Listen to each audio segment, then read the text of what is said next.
Hello, my friends, and welcome back to Streamline English. I hope wherever you are comfortable and at peace. Tonight, I want to invite you to think about something that most of us rarely consider.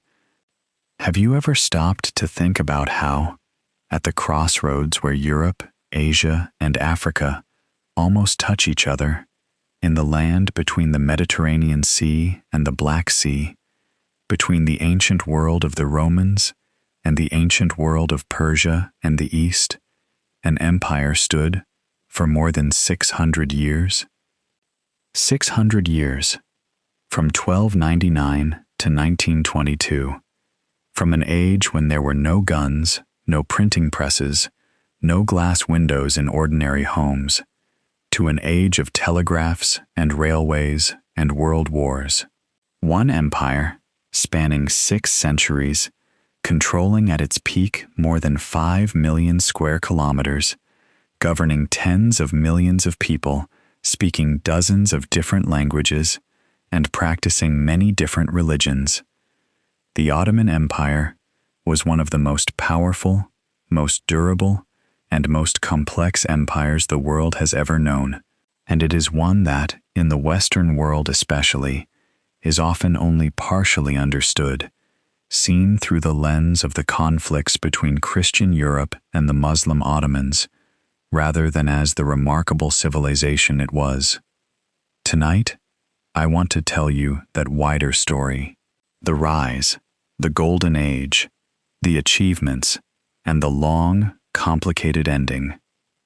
This is the story of the Ottoman Empire. If calm, thoughtful history like this helps you learn English, please subscribe to Streamline English. Thank you so much for being here. The Ottoman Empire takes its name from a man called Osman, in Arabic, Uthman, a Turkish chieftain who controlled a small principality, a small state, in northwestern Anatolia, which is the Asian part of what we now call Turkey. Osman lived approximately from 1258 to 1326. He is considered the founder of the Ottoman dynasty. Dynasty, a succession of rulers from the same family or group, passing power from one to the next across generations. In the late 13th and early 14th centuries, the region was in flux. The great Mongol Empire had swept through Central Asia and Persia, collapsing older powers. The old Seljuk Sultanate of Rum, Turkish rulers who had controlled much of Anatolia, had fragmented. The Byzantine Empire, the eastern continuation of the Roman Empire, centered on Constantinople, was old, weakened, and struggling. Into this landscape of fragmented powers, Osman and his descendants expanded steadily. The Ottomans were Muslims. Their growth was fueled partly by the concept of Ghazi, a holy warrior who fought to expand the realm of Islam, and partly by simple military effectiveness, pragmatic alliances, and an ability to absorb and integrate the people they conquered. The early Ottomans were not simply religious warriors. They were also skilled administrators and political operators. By 1361, the Ottomans had crossed from Anatolia into Europe, capturing the city of Adrianople, which they renamed Edirne, and making it their capital. By the early 15th century, they controlled most of the Balkans, the peninsula in southeastern Europe that includes what is now Greece, Bulgaria, Serbia, Albania, and beyond. And they had surrounded Constantinople, the ancient city at the mouth of the Bosphorus, capital of the Byzantine Empire, one of the greatest and most important cities in the world. Constantinople had been the capital of the Eastern Roman Empire, the Byzantine Empire, for over 1,000 years. It was one of the most fortified cities in the world, surrounded on 3 sides by water and protected on the 4th by massive walls, the Theodosian walls, that had held for centuries. In 1453, the young Ottoman Sultan Mehmed II, 21 years old, launched a final, decisive assault on the city. He brought with him a massive army. Estimates range from 60,000 to 100,000 troops, and, crucially, large cannons, including massive bronze guns, designed by a Hungarian engineer. The cannons were among the largest ever built at that point, capable of hurling stone balls that could breach the ancient walls. Breach: to make a gap in a wall, barrier, or structure, to break through. The siege lasted 53 days. On May 29, 1453, Ottoman forces broke through the walls. The last Byzantine emperor, Constantine XI, died in the fighting. Tradition says he took off his royal insignia and fought as a soldier at the walls, refusing to abandon his city. Constantinople fell. Mehmed II rode into the city and reportedly went immediately to the great church of Hagia Sophia, which had stood for nearly 1,000 years as one of the greatest buildings in the world, and turned it into a mosque. The Byzantine Empire, the successor state of Rome that had endured for more than 1,000 years, was over. The fall of Constantinople reverberated across Europe. For Christians, it was a catastrophe, the loss of a city of enormous religious and historical significance. For scholars and thinkers, it meant the flight of Byzantine Greek scholars to Italy, carrying with them manuscripts of ancient Greek philosophy, science, and literature that had been preserved in Constantinople, while Europe lost access to much of its classical heritage. Many historians argue that this influx of knowledge and talent helped fuel the Renaissance, the great flowering of art, science, and learning that transformed Europe in the 15th and 16th centuries. Reverberating, having far-reaching and long-lasting effects, echoing. For the Ottomans, the fall of Constantinople was a moment of supreme triumph. Mehmed II styled himself Caesar of Rome, Kayseri Rum. He recognized himself as heir not just to the Islamic tradition, but to the imperial legacy of Rome. He renamed the city Istanbul, though Constantinople remained in common use in Europe for centuries, and made it the new capital of the Ottoman Empire. He rebuilt, restored, and expanded it, bringing in populations from across his empire to repopulate and revitalize the city. The Ottoman Empire reached its greatest extent and its cultural peak under Suleiman I, who ruled from 1520 to 1566, 46 years. In Europe, he was known as Suleiman the Magnificent. In his own world, he was called Kanuni, the lawgiver, because his most important legacy was the comprehensive legal code he established, which governed civil life, commerce, and criminal matters across the empire. Comprehensive, including all or nearly all elements of something, thorough and complete. Under Suleiman, the Ottomans expanded to their greatest territorial extent. In the west, they besieged Vienna in 1529, reaching deeper into the heart of Europe than any Islamic power had since the 8th century. In the east, they conquered much of Persia and Mesopotamia.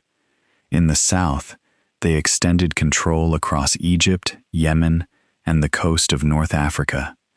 The capital, Istanbul, became one of the most magnificent cities in the world. The architect Sinan, one of the greatest architects in history, who designed more than 300 buildings, constructed the Suleymaniye Mosque, the Selimiye Mosque, and dozens of other buildings that still stand today, marking Ottoman achievement in stone and tile and lead. Architect: a person who designs buildings and oversees their construction. Istanbul became a center of learning, commerce, and culture. Its markets drew merchants from Venice, Genoa, Persia, India, and China.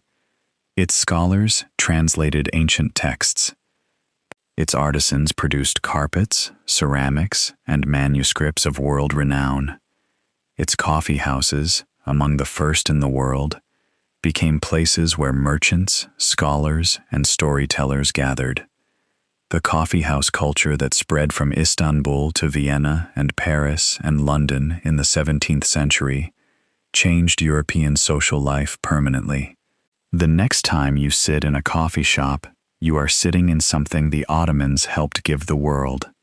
One of the most remarkable aspects of the Ottoman Empire was the system it developed for governing its diverse population. The empire at its height included Muslims, Christians, Catholic, Orthodox, and Armenian, Jews, and members of many other religious communities, speaking Arabic, Turkish, Greek, Serbian, Bulgarian, Hebrew, Armenian, Ladino, and many more languages.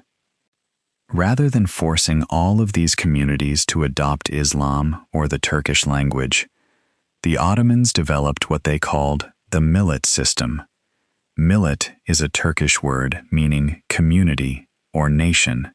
Under this system, recognized religious communities, Christian Orthodox, Armenian Christian, Jewish, and others, were given a degree of autonomy to govern their own internal affairs, their religious practices, their personal law for marriages and inheritance, their schools, and their charitable institutions, under the authority of their own religious leaders.